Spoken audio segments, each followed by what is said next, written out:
നമ്മൾ പറഞ്ഞു ഇമ്മ്യൂണിറ്റി 2 തരത്തിലുണ്ടെന്ന് പറഞ്ഞിട്ടുണ്ടായിരുന്നു. Innate immunity, acquired immunity. Innate ഇമ്മ്യൂണിറ്റിയാണ് നമ്മൾ ഇത്രയും നേരം ഡിസ്കസ് ചെയ്തത്. നമുക്ക് ബൈ ബർത്ത് ജന്മനാ തന്നെ കിട്ടുന്ന 4 ബാരിയേഴ്സ് വഴിയുള്ള ഇമ്മ്യൂണിറ്റി. രണ്ടാമത്തെ ടൈപ്പ് ഇമ്മ്യൂണിറ്റിയാണ് എക്വയർഡ് ഇമ്മ്യൂണിറ്റി. എക്വയർഡ് ഇമ്മ്യൂണിറ്റി എന്ന് പറഞ്ഞാൽ ഒരാളുടെ ലൈഫ് ടൈമിൽ, അയാൾ ജീവിച്ചുകൊണ്ടിരിക്കുന്ന കാലയളവിൽ, ആ ലൈഫ് ടൈമിൽ അവർ നേടിയെടുക്കുന്ന ഇമ്മ്യൂണിറ്റി, രോഗപ്രതിരോധമാണ് എന്ത് പറയുന്നത്, എക്വയർഡ് ഇമ്മ്യൂണിറ്റി. സോ ആ ലൈഫ് ടൈമിൽ ഓരോ പെർട്ടിക്കുലർ ടൈപ്പ് ഡിസീസുകൾക്കും എഗെയിൻസ്റ്റ് ആയിട്ട് നേടിയെടുക്കുന്ന, ആ ലൈഫ് ടൈമിൽ അച്ചീവ് ചെയ്തെടുക്കുന്ന ഇമ്മ്യൂണിറ്റീനെ വിളിക്കുന്ന പേരാണ് acquired immunity. So acquired immunity എന്ന് പറയുന്നത് പാത്തജൻ സ്പെസിഫിക് ആണ്. ഓരോ പെർട്ടിക്കുലർ ടൈപ്പ് പാത്തജൻസിനും സ്പെസിഫിക് ആയിട്ടുള്ള ഇമ്മ്യൂണിറ്റിയാണ് ഒരു ഹ്യൂമൻ ബീയിങ് അല്ലെങ്കിൽ ആ ഒരു ഇൻഡിവിജ്വൽ നേടിയെടുക്കുന്നുണ്ടാവുക. സോ ഇന്നേറ്റ് ഇമ്മ്യൂണിറ്റി അങ്ങനെ നോൺ സ്പെസിഫിക് ആണ്, ഇന്ന ടൈപ്പ് എന്ന് പറയാൻ പറ്റില്ല. മൈക്രോ ഓർഗാനിസത്തിന് എഗെയിൻസ്റ്റ് ആയിട്ടുള്ള ബാരിയേഴ്സ് ക്രിയേറ്റ് ചെയ്തുകൊണ്ടാണ് ഇന്നേറ്റ് ഇമ്മ്യൂണിറ്റി. അതേസമയം എക്വയർഡ് ഇമ്മ്യൂണിറ്റി ഓരോ ഡിസീസുകൾക്കും കാരണക്കാരായ ആ പെർട്ടിക്കുലർ പാത്തജന് സ്പെസിഫിക് ആയിട്ടുള്ള ഇമ്മ്യൂണിറ്റി. നമുക്ക് ഓരോ ഡിസീസ് ഉണ്ടാകുമ്പോൾ ആ ഡിസീസ് ഉണ്ടായി അതിനനുസരിച്ചുള്ള ഇമ്മ്യൂണിറ്റി നമുക്ക്. ചില പെർട്ടിക്കുലർ ഡിസീസുകൾ നമുക്ക് ഒരിക്കൽ വന്നു കഴിഞ്ഞാൽ പിന്നീട് നമുക്ക് ആ ഡിസീസ് വരില്ല. അപ്പോൾ സ്മോൾ പോക്സ് അങ്ങനത്തെയൊക്കെ നമുക്ക് വാക്സിൻ എടുത്തു കഴിഞ്ഞാൽ, വൺസ് വാക്സിൻ എടുത്തു കഴിഞ്ഞാൽ പിന്നീട് നമുക്ക് ആ ഡിസീസ് വരാത്തതുകൊണ്ടാണ് നമുക്ക് ആ ഇമ്മ്യൂണിറ്റി നമ്മൾ നേടിയെടുത്തു. അതുകൊണ്ട് പിന്നീട് നമുക്ക് ആ ഇമ്മ്യൂണിറ്റി വരില്ല, പിന്നീട് നമുക്ക് ആ ഒരു ഡിസീസ് വരില്ല. സോ ഒരു പെർട്ടിക്കുലർ പാത്തജൻസിന് എഗെയിൻസ്റ്റ് ആയിട്ട് നമുക്ക് നേടിയെടുക്കാൻ പറ്റുന്ന ഇമ്മ്യൂണിറ്റിയാണ് എന്ത്, എക്വയർഡ് ഇമ്മ്യൂണിറ്റി. അതൊരു ലൈഫ് ടൈമിലാണ് നമ്മൾ നമ്മൾ ആ ലൈഫിൽ ഓരോ ടൈപ്പ് ഡിസീസിനും എഗെയിൻസ്റ്റ് ആയിട്ടുള്ള ഇമ്മ്യൂണിറ്റി നമ്മൾ നേടിയെടുക്കും. അതുകൊണ്ടാണ് പറയുന്നത് പാത്തജൻ സ്പെസിഫിക് ആണ്. ഓരോ പാത്തജനും സ്പെസിഫിക് ആയിട്ടുള്ള ഇമ്മ്യൂണിറ്റിയാണ് നമ്മൾ നേടിയെടുക്കുന്നത്. പിന്നീട് പറയുന്നത് it is characterised by memory. ഈ എക്വയർഡ് ഇമ്മ്യൂണിറ്റി നമ്മൾക്ക് എങ്ങനെയാണ് നേടിയെടുക്കുന്നത്? ഒരിക്കൽ നമ്മുടെ ബോഡിയിൽ ഒരു പെർട്ടിക്കുലർ ഡിസീസ് വന്നു കഴിഞ്ഞാൽ ആ ഡിസീസിന് കാരണക്കാരായ പാത്തജൻസിന് എഗെയിൻസ്റ്റ് ആയിട്ട് നമ്മുടെ ബോഡിയിൽ ഒരു പെർട്ടിക്കുലർ പ്രോട്ടീനുകൾ പ്രൊഡ്യൂസ് ചെയ്യും. അത് ഒരിക്കൽ ഒരു റെസ്പോൺസ് കാണിക്കും. അത് കഴിഞ്ഞ് വീണ്ടും ഇതേ പാത്തജൻ നമ്മുടെ ബോഡിയിൽ കയറിക്കഴിഞ്ഞാൽ രണ്ടാമത്തെ വട്ടം ശക്തമായ റെസ്പോൺസ് കാണിക്കും. സോ ഒരു വട്ടം കാണിച്ചു കഴിഞ്ഞാൽ, ഒരു വട്ടം നമ്മുടെ ബോഡിയിൽ ഒരു പാത്തജൻ കയറിക്കഴിഞ്ഞാൽ നമ്മുടെ ബോഡിയുടെ ഇമ്മ്യൂൺ സിസ്റ്റം അതിനെ ഓർത്തു വയ്ക്കും, അതൊരു മെമ്മറി ആയിട്ട് നിൽക്കും. സോ ഓരോ വട്ടം ഡിസീസ് ഉണ്ടാകുമ്പോൾ എന്താ, it is characterised by memory. Acquired immunity നമുക്ക് കിട്ടുന്നത് നമുക്ക് ഓരോ വട്ടം അറ്റാക്ക് ചെയ്യുന്ന ആ ഡിസീസുകൾക്ക് എഗെയിൻസ്റ്റ് ആയിട്ടുള്ള ഓർമ്മ, അത് എന്താണ് നമ്മുടെ ബോഡിയിൽ ആ ഡിസീസ് എങ്ങനെയാണ് ഉണ്ടായത്, അതിന് എഗെയിൻസ്റ്റ് ആയിട്ട് നമ്മുടെ ബോഡി എങ്ങനെയാണ് പ്രതികരിച്ചത്, അതിനനുസരിച്ചുള്ള ആ മെമ്മറി നമ്മുടെ ബോഡിയിൽ സ്റ്റോർ ചെയ്തിട്ടുണ്ടാവും. നമ്മുടെ ഇമ്മ്യൂൺ സിസ്റ്റം അത് സ്റ്റോർ ചെയ്തിട്ടുണ്ടാവും. അതുകൊണ്ട് ഈ പറഞ്ഞ ഇമ്മ്യൂണിറ്റി നമുക്ക് കിട്ടുന്നത് എങ്ങനെയാണ്, മെമ്മറി വഴിയാണ്. സോ ക്യാരക്ടറൈസ്ഡ് ബൈ മെമ്മറി എന്താണ് നോക്കാം. വെൻ എ പാത്തജൻ എൻകൗണ്ടേഴ്സ്, നമ്മുടെ ബോഡിയിൽ ഒരു പാത്തജൻ കയറി അറ്റാക്ക് ചെയ്യുകയാണെങ്കിൽ, ഏതെങ്കിലും ഒരു ഡിസീസിന് കാരണക്കാരനായ ഒരു പാത്തജൻ നമ്മുടെ ബോഡിയിൽ കയറി അറ്റാക്ക് ചെയ്യുന്നു. അപ്പോൾ എന്ത് ചെയ്യുന്നു, ഫസ്റ്റ് ടൈം ആദ്യമായിട്ടാണ് ആ പാത്തജൻ നമ്മുടെ ബോഡിയിൽ കയറി അറ്റാക്ക് ചെയ്യണമെന്ന് വെച്ചാൽ, ഫസ്റ്റ് ടൈം ആണെന്നുണ്ടെങ്കിൽ നാച്ചുറലി നമ്മുടെ ബോഡിയുടെ ഇമ്മ്യൂൺ സിസ്റ്റം അതിനെതിരായി പ്രതികരിക്കാൻ നോക്കും. ആ പ്രതികരണത്തിനെയാണ് നമ്മൾ പ്രൈമറി റെസ്പോൺസ് എന്ന് പറയാം. അതിനെയാണ് നമ്മൾ പ്രൈമറി റെസ്പോൺസ്. പക്ഷേ ആ പ്രൈമറി റെസ്പോൺസിന് അത്ര തീവ്രതയൊന്നും ഉണ്ടാവില്ല. ലോ ഇൻറ്റൻസിറ്റി വളരെ കുറവായ രീതിയിലാണ് നമ്മുടെ ബോഡിയുടെ ഇമ്മ്യൂൺ സിസ്റ്റം ആദ്യമായിട്ട് ഒരു പാത്തജന് എഗെയിൻസ്റ്റ് ആയിട്ട് റെസ്പോണ്ട് ചെയ്യുക, പ്രതികരിക്കുന്നത്. ആദ്യം ഒരു പാത്തജൻ നമ്മുടെ ബോഡിയിൽ കയറുമ്പോൾ, ഒരു ഡിസീസിന് കാരണക്കാരനായ ഒരു പാത്തജൻ നമ്മുടെ ബോഡിയിൽ കയറുമ്പോൾ നമ്മുടെ ബോഡിയിലെ ഇമ്മ്യൂൺ സിസ്റ്റം അതിനെതിരായി പ്രതികരിക്കുന്നത്, ഫസ്റ്റ് ടൈം പ്രതികരിക്കുന്നതിനെയാണ് നമ്മൾ പ്രൈമറി റെസ്പോൺസ് എന്ന് പറയുക. ആ പ്രതികരണം വളരെ ഇൻറ്റൻസിറ്റി കുറവുള്ള തരത്തിലുള്ള ലോ ഇൻറ്റൻസിറ്റിയോട് കൂടിയുള്ള പ്രതികരണമായിരിക്കും. അതാണ് പ്രൈമറി റെസ്പോൺസ്. ഇനി ഇതേ പാത്തജൻ രണ്ടാമത് നമ്മുടെ ബോഡിയിൽ കയറുകയാണെങ്കിൽ, സബ്സീക്വൻ്റ് എൻകൗണ്ടർ, ഇതേ പാത്തജൻ വീണ്ടും നമ്മുടെ ബോഡിയിൽ രണ്ടാമതും കയറുകയാണെങ്കിൽ വേറൊരു റെസ്പോൺസാണ്, ആദ്യം ഉണ്ടായ പോലത്തെ റെസ്പോൺസ് അല്ല. ആ റെസ്പോൺസിനെ സെക്കൻഡറി അല്ലെങ്കിൽ അനംനെസ്റ്റിക് റെസ്പോൺസ് പറയും. അതിനെ വിളിക്കുന്ന രണ്ടാമതുണ്ടാവുന്ന റെസ്പോൺസാണ് സെക്കൻഡറി അഥവാ അനംനെസ്റ്റിക് റെസ്പോൺസ്. ഈ രണ്ടാമതുണ്ടാവുന്ന റെസ്പോൺസ് ആദ്യം ഉണ്ടാവുന്ന റെസ്പോൺസ് പോലെയല്ല, വളരെ ലോ ഇൻറ്റൻസിറ്റി അല്ല. രണ്ടാമതുണ്ടാവുന്ന റെസ്പോൺസ് ഹൈ ഇൻറ്റൻസിറ്റി, നല്ല കാര്യമായിട്ടായിരിക്കും ഈ രണ്ടാമത്തെ തവണ നമ്മുടെ ഇമ്മ്യൂൺ സിസ്റ്റം ഇതിനെതിരായിട്ട് റെസ്പോണ്ട് ചെയ്യുന്നത്. കാരണം ആദ്യത്തെ തവണ നമ്മുടെ ബോഡിയിൽ ഒരു പാത്തജൻ കയറിയപ്പോൾ നമ്മുടെ ബോഡിയുടെ ഇമ്മ്യൂൺ സിസ്റ്റം നമ്മുടെ ബോഡിയിൽ എന്ത് പ്രൊഡ്യൂസ് ചെയ്തു? ഒരു പ്രൈമറി റെസ്പോൺസ്, വെറും വളരെ ചെറിയ ഒരു ഇൻറ്റൻസിറ്റിയോ തീവ്രതയോടുകൂടി ഒരു പ്രതികരണം, പ്രൈമറി റെസ്പോൺസ് കാണിച്ചിട്ടുണ്ട്. അത് നമ്മുടെ ഇമ്മ്യൂൺ സിസ്റ്റത്തിൽ മെമ്മറിയിൽ സ്റ്റോർഡാണ്. അതുകൊണ്ട് തന്നെ രണ്ടാമത്തെ തവണ ഇതേ പാത്തജൻ നമ്മുടെ ബോഡിയിൽ കയറുമ്പോൾ കുറച്ചും തീവ്രമായ രീതിയിലായിരിക്കും പ്രതികരിക്കുക. അതാണ് സെക്കൻഡറി അല്ലെങ്കിൽ അനംനെസ്റ്റിക് റെസ്പോൺസ്. ആ സെക്കൻഡറി റെസ്പോൺസ് വളരെ തീവ്രമായിട്ടായിരിക്കും പ്രതികരിക്കുക. അതാണ് ഹൈ ഇൻറ്റൻസിറ്റിയോട് കൂടി. ഇനി നമ്മുടെ ബോഡിയിൽ ഇങ്ങനെ ആദ്യമായിട്ട് പ്രൈമറി റെസ്പോൺസ് കാണിക്കുന്നതും സെക്കൻഡറി റെസ്പോൺസും, ആദ്യത്തെ പ്രതികരണവും രണ്ടാമത് സെയിം പാത്തജൻ കയറുമ്പോൾ നമ്മുടെ ബോഡിയിൽ വീണ്ടും കാണിക്കുന്ന റെസ്പോൺസാണ് സെക്കൻഡറി. ഈ രണ്ട് റെസ്പോൺസും നമ്മുടെ ബോഡിയിൽ പ്രൊവൈഡ് ചെയ്യുന്നത് ഒരു സ്പെഷ്യൽ ടൈപ്പ് ലിംഫോസൈറ്റുകളാണ്. നമ്മുടെ ബോഡിയിലുള്ള സ്പെഷ്യൽ ടൈപ്പ് ഓഫ് ലിംഫോസൈറ്റ്, നമ്മുടെ ബോഡിയിൽ ബ്ലഡിലുള്ള സ്പെഷ്യൽ ലിംഫോസൈറ്റുകളാണ് പ്രൈമറി റെസ്പോൺസ് ആണെങ്കിലും സെക്കൻഡറി റെസ്പോൺസ് ആണെങ്കിലും നമ്മുടെ ബോഡിയിൽ പ്രൊഡ്യൂസ് ചെയ്യാൻ കാരണക്കാരായിട്ടുള്ള ആൾക്കാർ. ആരാണ്? Lymphocytes in our blood. ആ ലിംഫോസൈറ്റുകളാണ് B lymphocytes and T lymphocytes. നമ്മുടെ ബോഡിയിൽ പ്രൈമറി റെസ്പോൺസും സെക്കൻഡറി റെസ്പോൺസും പ്രൊഡ്യൂസ് ചെയ്യാനായിട്ട് കാരണക്കാരായ ആൾക്കാരാണ് ബ്ലഡിൽ കാണപ്പെടുന്ന ലിംഫോസൈറ്റുകൾ. ആ ലിംഫോസൈറ്റുകൾ ഏതൊക്കെയാണ്? ബി ലിംഫോസൈറ്റ്സും ടി ലിംഫോസൈറ്റ്സും. സോ നമ്മുടെ ബോഡിയിലെ ബി ലിംഫോസൈറ്റ്സും ടി ലിംഫോസൈറ്റ്സാണ് ഈ primary and secondary immune response. നമ്മുടെ ബോഡിയിൽ ഒരു പാത്തജൻ കയറിക്കഴിഞ്ഞാൽ അതിനെതിരെയായിട്ട് പ്രൈമറി ആൻഡ് സെക്കൻഡറി റെസ്പോൺസ് കാണിക്കാനായിട്ട് കാരണക്കാരായിട്ടുള്ള ആൾക്കാർ. ഇനി എന്താണ് ബി ലിംഫോസൈറ്റ്സിൻ്റെ ഡ്യൂട്ടി? എന്താണ് ടി ലിംഫോസൈറ്റ്സിൻ്റെ ഡ്യൂട്ടി? ബി ലിംഫോസൈറ്റ്സിൻ്റെ ഡ്യൂട്ടി എന്താണെന്നുണ്ടെങ്കിൽ ആർമി ഓഫ് പ്രോട്ടീൻ, നമ്മുടെ ബോഡിയിൽ ഒരു പാത്തജൻ കയറിക്കഴിഞ്ഞാൽ, ഒരു ഡിസീസ് കോസിങ് ആയിട്ടുള്ള ഇത് കയറിക്കഴിഞ്ഞാൽ എന്ത് സംഭവിക്കുന്നു? നമ്മുടെ ബോഡിയിൽ ഒരു ആർമി ഓഫ് പ്രോട്ടീൻസ് പ്രൊഡ്യൂസ് ചെയ്യും. ഒരു വലിയ കൂട്ടം പ്രോട്ടീൻസിനെ, ബറ്റാലിയൻ പോലെ ഒരു കൂട്ടം പ്രോട്ടീൻസിനെ പ്രൊഡ്യൂസ് ചെയ്യും. In response to pathogen into our blood, നമ്മുടെ ബ്ലഡിൽ ഈ കയറിയ പാത്തജന് എഗെയിൻസ്റ്റ് ആയിട്ട് അവർക്ക് ഫൈറ്റ് ചെയ്യാൻ വേണ്ടി, അവർക്കെതിരെ ഫൈറ്റ് ചെയ്യാൻ വേണ്ടിയിട്ട് ഒരു ആർമി ഓഫ് പ്രോട്ടീൻസിനെ നമ്മുടെ ബ്ലഡിൽ പ്രൊഡ്യൂസ് ചെയ്യും to fight with them. So ഏതെങ്കിലും ഒരു പാത്തജൻ നമ്മുടെ ബോഡിയിൽ കയറി കഴിഞ്ഞാൽ ബി ലിംഫോസൈറ്റ്സ് എന്ത് ചെയ്യും? ബി ലിംഫോസൈറ്റ്സ് ഒരു ആർമി ഓഫ്, ഒരു വലിയ കൂട്ടം പ്രോട്ടീൻസിനെ പ്രൊഡ്യൂസ് ചെയ്യും. എന്തിനാ? ഈ പ്രോട്ടീൻസ് ആയിരിക്കും ഈ കയറിയ പാത്തജനെ എഗെയിൻസ്റ്റ് ആയിട്ട് ഫൈറ്റ് ചെയ്യാനായിട്ട് നിൽക്കുന്നത്. സോ ഈ കയറിയ പാത്തജനെ ഫൈറ്റ് ചെയ്ത് തോൽപ്പിക്കാനായിട്ട് അവർ നമ്മുടെ ബ്ലഡിൽ ആര് പ്രൊഡ്യൂസ് ചെയ്യും? ബി ലിംഫോസൈറ്റ്സ് പ്രൊഡ്യൂസ് ചെയ്യും. ഈ പ്രോട്ടീനുകളെ വിളിക്കുന്ന പേരാണ് ആൻറ്റിബോഡീസ്. സോ ബി ലിംഫോസൈറ്റ്സിൻ്റെ ഡ്യൂട്ടി എന്താണ്? ആൻറ്റിബോഡീസ് എന്ന് പറഞ്ഞാൽ ഒരു ആർമി ഓഫ് പ്രോട്ടീൻസ്, വലിയൊരു കൂട്ടം പ്രോട്ടീൻസിനെ പ്രൊഡ്യൂസ് ചെയ്യുക എന്നുള്ളതാണ് നമ്മുടെ ബി ലിംഫോസൈറ്റ്സിൻ്റെ ഡ്യൂട്ടി. അങ്ങനെയാണ് നമ്മുടെ ബോഡിയിൽ റെസ്പോൺസ്, ഇമ്മ്യൂൺ റെസ്പോൺസ് കാണിക്കുന്നത്. വേറെ ലിംഫോസൈറ്റ്സ് ഉണ്ടെന്ന് പറഞ്ഞു, അതാരാണ്? T lymphocytes. ടി ലിംഫോസൈറ്റ്സിൻ്റെ ഡ്യൂട്ടി എന്താണ്? They do not secrete antibody. അവർ ഈ പറഞ്ഞ പ്രോട്ടീൻസ് അല്ലെങ്കിൽ ആൻറ്റിബോഡീസിനൊന്നും ഡയറക്റ്റായിട്ട് തന്നെത്താൻ പ്രൊഡ്യൂസ് ചെയ്യില്ല. പക്ഷേ they help B cells to produce antibodies. ഇവരെന്ത് ചെയ്യും? ടി ലിംഫോസൈറ്റ്സ് ബി ലിംഫോസൈറ്റിനെ ഹെൽപ്പ് ചെയ്യും. എന്തിന്? ആൻറ്റിബോഡീസ് പ്രൊഡ്യൂസ് ചെയ്യാനായിട്ട്. സോ ഇൻഡയറക്ട്ലി ടി ലിംഫോസൈറ്റ്സ് എന്താ ചെയ്യണേ? ആൻറ്റിബോഡീസ് പ്രൊഡ്യൂസ് ചെയ്യണം. ഡയറക്റ്റായിട്ട് ടി ലിംഫോസൈറ്റ്സ് ആൻറ്റിബോഡീസിനെ പ്രൊഡ്യൂസ് ചെയ്യില്ല. പക്ഷേ ടി ലിംഫോസൈറ്റ്സ് എന്ത് ചെയ്യും? ബി ലിംഫോസൈറ്റ്സിനെ കൊണ്ട് ആൻറ്റിബോഡീസ് പ്രൊഡ്യൂസ് ചെയ്യും. എന്താണ് ആൻറ്റിബോഡീസ്? ഒരു group of proteins, army of proteins. എന്തിനാണ് ആ പ്രോട്ടീൻസ്? നമ്മുടെ ബോഡിയിൽ കയറുന്ന പാത്തജൻസിനെ എഗെയിൻസ്റ്റ് ആയിട്ട് ഫൈറ്റ് ചെയ്ത് തോൽപ്പിക്കാൻ വേണ്ടിയിട്ടാണ് നമ്മുടെ ബി ലിംഫോസൈറ്റ്സ് ഈ പറഞ്ഞ ആർമി ഓഫ് പ്രോട്ടീൻസിനെ പ്രൊഡ്യൂസ് ചെയ്യുന്നത്. അതാ ആ ആർമി ഓഫ് പ്രോട്ടീൻസിനെ വിളിക്കുന്ന പേരാണ് ആൻറ്റിബോഡീസ്. സോ നമുക്ക് immune response, primary and secondary immune response തരുന്നത് ആരാണ്? നമ്മുടെ ബോഡിയിലെ ബി ആൻഡ് ടി ലിംഫോസൈറ്റ്സ്. അതിൽ ബി ലിംഫോസൈറ്റ്സ് എന്ത് ചെയ്യുന്നു? ആൻറ്റിബോഡീസ് പ്രൊഡ്യൂസ് ചെയ്യുന്നു. ടി ലിംഫോസൈറ്റ്സ് എന്ത് ചെയ്യുന്നു? ബി ലിംഫോസൈറ്റ്സിനെ കൊണ്ട് ആൻറ്റിബോഡീസ് പ്രൊഡ്യൂസ് ചെയ്യുന്നു. ഇവിടെ ഇമ്മ്യൂണിറ്റിയിൽ നമ്മൾ പറഞ്ഞു ആൻറ്റിബോഡീസ് വഴി നമുക്ക് ഇമ്മ്യൂണിറ്റി കിട്ടുമെന്ന് പറഞ്ഞു. അതാരാണ്? ബി ലിംഫോസൈറ്റ്സ് ആണ് ഈ ആൻറ്റിബോഡീസ് എന്ന് പറഞ്ഞാൽ ആ ആർമി ഓഫ് പ്രോട്ടീൻസിനെ പ്രൊഡ്യൂസ് ചെയ്തിട്ട് പാത്തജൻസ് എഗെയിൻസ്റ്റ് ആയിട്ട് ഫൈറ്റ് ചെയ്യുന്നത്. അപ്പോൾ നമുക്ക് ആൻറ്റിബോഡി എന്താണെന്ന് അറിയണം.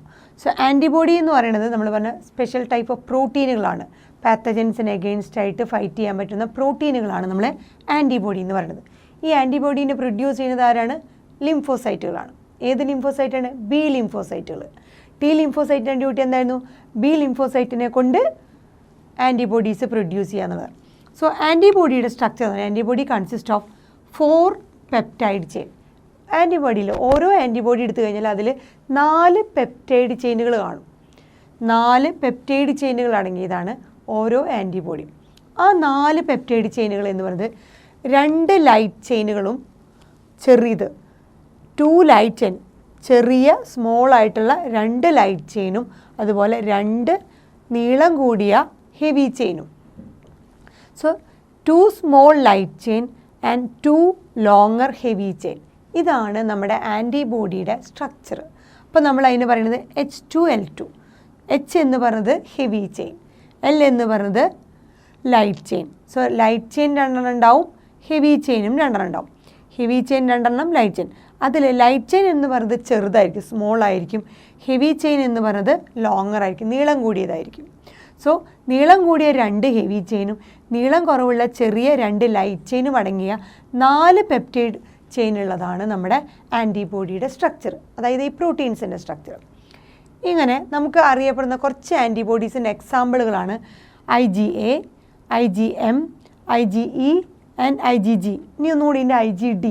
അങ്ങനെ 5 ടൈപ്പ് ആൻറ്റിബോഡീസാണ് ഉള്ളത്. സോ ഈ ആൻറ്റിബോഡീനെ നമ്മൾ വിളിക്കുന്ന പേര് IG എന്നുള്ളത് എന്താണ്? ഇമ്മ്യൂണോഗ്ലോബുലിൻ.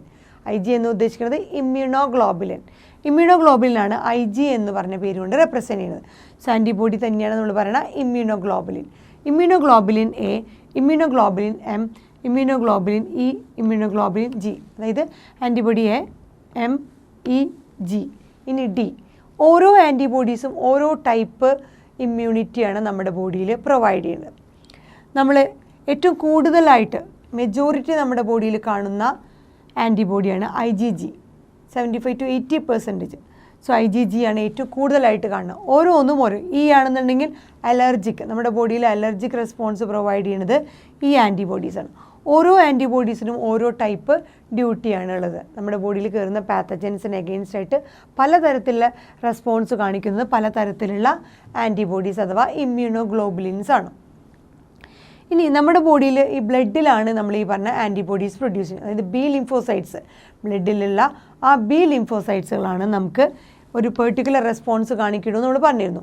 സോ ആൻറ്റിബോഡീസിനെ പ്രൊഡ്യൂസ് ചെയ്തുകൊണ്ട് നമ്മുടെ ബ്ലഡിൽ ആ ഒരു റെസ്പോൺസ് പ്രതികരണം ചെയ്യുന്നത് കൊണ്ട് നമ്മളതിനെ ഹ്യൂമറൽ ഇമ്മ്യൂൺ റെസ്പോൺസ് പറയും. സോ ഒരു ലിക്വിഡാണ് നമ്മൾ പറയണ്ടായിരുന്നു ഹ്യൂമറൽ എന്ന് പറയുന്നത്. സോ ഹ്യൂമറൽ ഇമ്മ്യൂൺ റെസ്പോൺസ് എന്നാണ് എന്തിനെ പറയുന്നത്? ആൻറ്റിബോഡി വഴി നമ്മുടെ ബ്ലഡിൽ ഏതെങ്കിലും പാത്തജൻ നമ്മുടെ ബോഡിയിൽ ഏതെങ്കിലും രോഗാണുക്കൾ കയറിക്കഴിഞ്ഞാൽ അതിന് എഗെയിൻസ്റ്റ് ആയിട്ട് നമ്മുടെ ബോഡി പ്രതികരിക്കുമ്പോൾ നമ്മുടെ ബോഡിയിലെ ഇമ്മ്യൂൺ സിസ്റ്റം പ്രതികരിക്കുന്നത് ബ്ലഡിൽ എന്ത് പ്രൊഡ്യൂസ് ചെയ്തുകൊണ്ടാണ്? ആൻറ്റിബോഡീസ് പ്രൊഡ്യൂസ് ചെയ്തുകൊണ്ടാണ്. ആരാണ് ആൻറ്റിബോഡീസിനെ പ്രൊഡ്യൂസ് ചെയ്യണത്? B ലിംഫോസൈറ്റ്സ് ആണ് പ്രൊഡ്യൂസ് ചെയ്യണത്. സോ ആ B ലിംഫോസൈറ്റ്സ് ആൻറ്റിബോഡീസിനെ ബ്ലഡിലാണ് പ്രൊഡ്യൂസ് ചെയ്യണത്. അതുകൊണ്ട് അങ്ങനത്തെ റെസ്പോൺസ് പ്രൊഡ്യൂസ് ചെയ്യുന്നത്, അങ്ങനത്തെ പ്രതികരണം നടത്തുന്നതുകൊണ്ട് അതിന് വിളിക്കുന്ന പേരാണ് ബ്ലഡ് ആയതുകൊണ്ട് ഹ്യൂമറൽ ഇമ്മ്യൂൺ റെസ്പോൺസ്. അപ്പോൾ നമ്മൾ പറഞ്ഞുകൊണ്ടിരിക്കുന്ന ഇതിനെക്കുറിച്ചാണ് അക്വയർഡ് ഇമ്മ്യൂണിറ്റീനെ കുറിച്ച്. നമ്മുടെ ലൈഫിൽ, ഒരാളുടെ ലൈഫിൽ അദ്ദേഹം അല്ലെങ്കിൽ അയാൾ നേടിയെടുക്കുന്ന ഇമ്മ്യൂണിറ്റി, ആ ലൈഫിൽ വരുന്ന ആ അസുഖങ്ങൾ കൊണ്ട് ഓരോ അസുഖങ്ങൾ വരുമ്പോഴും ഓരോ ഡിസീസ് വരുമ്പോഴും അതിന് എഗെയിൻസ്റ്റ് ആയിട്ടുള്ള ഒരു ഇമ്മ്യൂണിറ്റി, പിന്നീട് ആ ഒരു പെർട്ടിക്കുലർ ഡിസീസ് വരാതിരിക്കാനുള്ള ഇമ്മ്യൂണിറ്റി, രോഗപ്രതിരോധം നേടിയെടുക്കുന്നതിനെയാണ് നമ്മൾ അക്വയർഡ് ഇമ്മ്യൂണിറ്റി എന്ന് പറഞ്ഞു. നമ്മൾ പറഞ്ഞതിന് സ്പെസിഫിക് ആണെന്ന് പറഞ്ഞു. സ്പെസിഫിക് ആയിട്ടുള്ള പാത്തജൻസിന് എഗെയിൻസ്റ്റ് ആയിട്ടാണ് ആ ഇമ്മ്യൂണിറ്റി നേടിയെടുക്കുന്നത്. സോ ഈ അക്വയർഡ് ഇമ്മ്യൂണിറ്റി 2 തരത്തിലാണ് നമ്മുടെ ബോഡിയിൽ റെസ്പോണ്ട് ചെയ്യണത്. നമ്മൾ പറഞ്ഞു പ്രൈമറി റെസ്പോൺസ്, സെക്കൻഡറി റെസ്പോൺസ്. ആ അക്വയർഡ് ഇമ്മ്യൂൺ റെസ്പോൺസുകൾ നമ്മൾ പറഞ്ഞു B and T ലിംഫോസൈറ്റ്സ് വഴിയാണ് നമുക്ക് primary and secondary immune response provide ചെയ്യുന്നത്. സോ അക്വയർഡ് ഇമ്മ്യൂൺ റെസ്പോൺസിനെ നമ്മൾ 2 ആയിട്ട് തിരിക്കുകയാണ്. നമ്മൾ നേരത്തെ പറഞ്ഞത് തന്നെയാണ്, അതിന് ഒരു പേര് വെച്ച് പറയണമെന്ന് മാത്രം.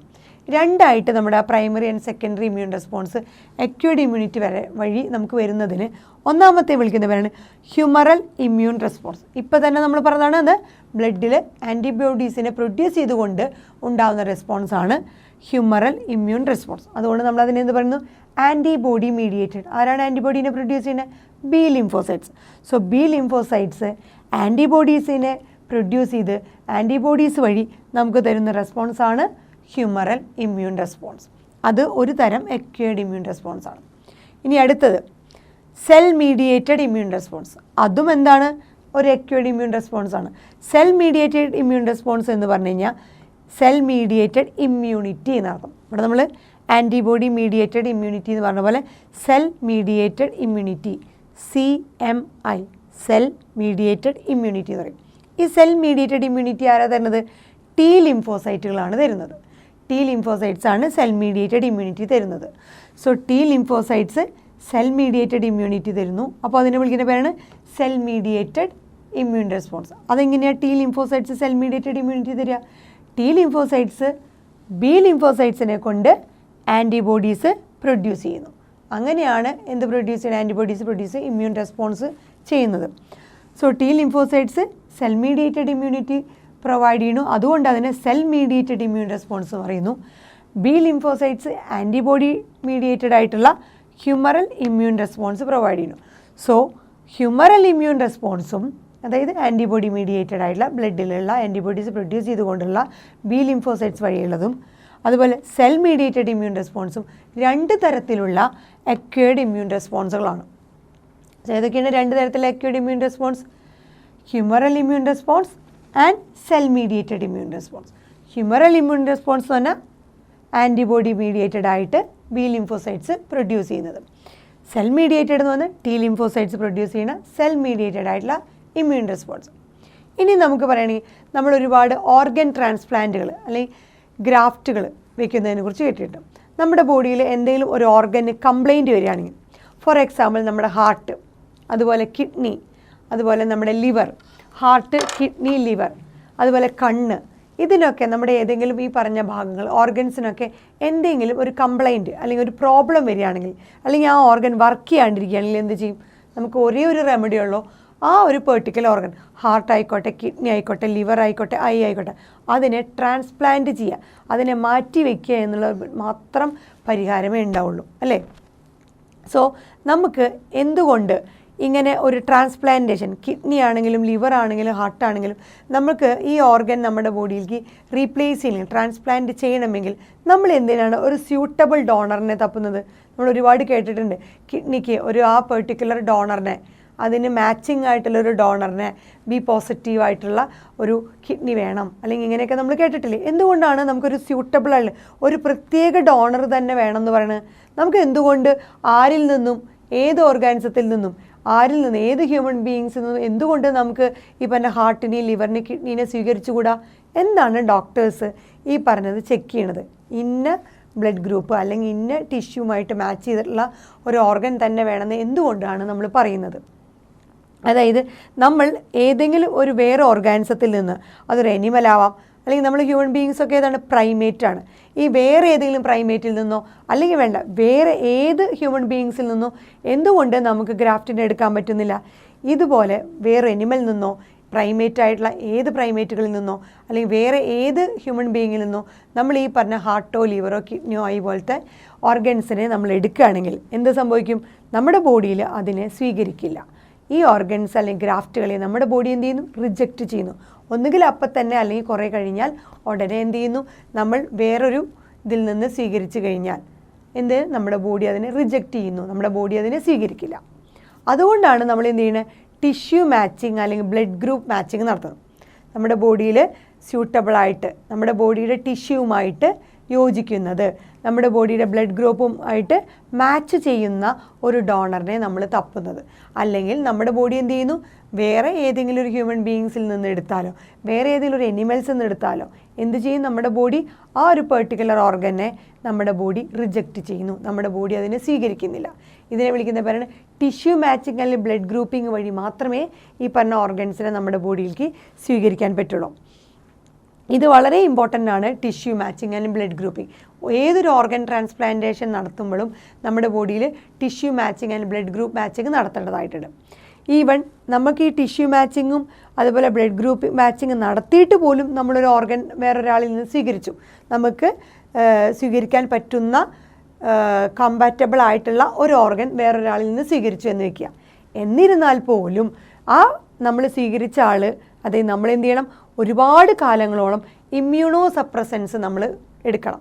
അതായത് ഈ പറഞ്ഞ ഓർഗനെ റിജക്റ്റ് ചെയ്യാതിരിക്കാനായിട്ട് നമ്മുടെ ബോഡീനെ സപ്രസ് ചെയ്യുക, നമ്മുടെ ബോഡിയിലെ ഇമ്മ്യൂൺ സിസ്റ്റം ആ പെർട്ടിക്കുലർ ഓർഗനെ റിജക്റ്റ് ചെയ്യാതിരിക്കാനായിട്ട് ഇമ്മ്യൂണോ സപ്രസൻസ് എന്ന് പറഞ്ഞ സംഭവം നമ്മുടെ ജീവിതത്തിൽ ഉടനീളം എടുക്കേണ്ടി വരും. നമ്മൾ ഒരു പേഷ്യൻ്റ് ആണെങ്കിൽ നമ്മൾ വേറൊരാളിൽ നിന്ന് ഈ പറഞ്ഞ ബ്ലഡ് ഗ്രൂപ്പിങ്ങും ടിഷ്യൂ മാച്ചിങ്ങും ഒക്കെ നോക്കിയിട്ടാണ് ഒരു ഓർഗൻ നമ്മുടെ ബോഡിയിൽ ഹാർട്ട് അല്ലെങ്കിൽ ലിവർ കിഡ്നീനെ നമ്മൾ സ്വീകരിച്ചു നിൽക്കുക. എന്നിരുന്നാൽ കൂടി നമ്മുടെ ബോഡിയിൽ എന്ത് ചെയ്യേണ്ടി വരും? നമ്മൾ കുറേ കാലങ്ങളോളം നമ്മൾ എന്ത് ചെയ്യണം? ഇമ്മ്യൂണോ സപ്രസൻസ് എടുക്കേണ്ടി വരും. അല്ലെങ്കിൽ ഈ പറഞ്ഞ ഓർഗൻ നമ്മുടെ ബോഡിയിൽ റിജക്റ്റ് ആവും. കാരണം നമ്മുടെ ബോഡിക്കുള്ളൊരു കഴിവാണ് സെൽഫിനെയും നോൺ സെൽഫിനെയും തിരിച്ചറിയാം. നമ്മുടെ ബോഡിയുടെ സ്വന്തവും നമ്മുടെ ബോഡി ഇതല്ലാത്തതും അതാണ് നോൺ സെൽഫ്. നമ്മുടെ ബോഡി ഇതായിട്ടുള്ളതാണ് നമ്മൾ എന്താ പറയുക? സെൽഫ്. നമ്മുടെ ബോഡിയുടെ അല്ലാത്തതാണെങ്കിൽ നമ്മൾ എന്താ പറയുക? Non self. നമ്മുടെ ബോഡിയുടെ ഒരു എബിലിറ്റിയാണ് എന്ത്? ഡിഫറൻഷ്യേറ്റ്, തിരിച്ചറിയാൻ ഇതിലേതാണ് എൻ്റേത്, ഇതിലേതാണ് എൻ്റേതല്ലാത്തത്. സോ സെൽഫ് ഏതാണ്, നോൺ സെൽഫ് ഏതാണെന്ന് തിരിച്ചറിയാനുള്ള ഒരു കഴിവ് നമ്മുടെ ബോഡിക്കുണ്ട്. ആ കഴിവ് കൊടുക്കുന്നത് ആരാണ്? Cell mediated immunity. ആ കഴിവ് കൊടുക്കുന്നത് ആരാണ്? Cell mediated immunity. അപ്പോൾ സെൽ മീഡിയേറ്റഡ് ഇമ്മ്യൂണിറ്റി കാരണമാണ് എന്ത് സംഭവിക്കുന്നത്? Cell mediated immunity is responsible for graft rejection. നമ്മുടെ ബോഡിയിൽ വേറെ ഏതെങ്കിലും ഒരു ഓർഗൻസോ അല്ലെങ്കിൽ ഗ്രാഫ്റ്റോ നമ്മൾ സ്വീകരിക്കുകയാണെങ്കിൽ എന്ത് സംഭവിക്കും? ഇതിനെ റിജക്റ്റ് ചെയ്യും. കാരണം നമ്മുടെ ബോഡിയുടെ എബിലിറ്റിയാണ് സെൽഫിനെയും നോൺ സെൽഫിനെയും തിരിച്ചറിയാനുള്ള നമ്മുടെ ബോഡിയുടെ എബിലിറ്റി. അത് പ്രൊവൈഡ് ചെയ്യുന്നത് ആരാണ്? Cell mediated immunity. So cell mediated ഇമ്മ്യൂണിറ്റിയാണ് ഈ ഗ്രാഫ്റ്റ് അല്ലെങ്കിൽ ഓർഗൻസിനെ റിജക്റ്റ് ചെയ്യാനുള്ള മെയിൻ കാരണം.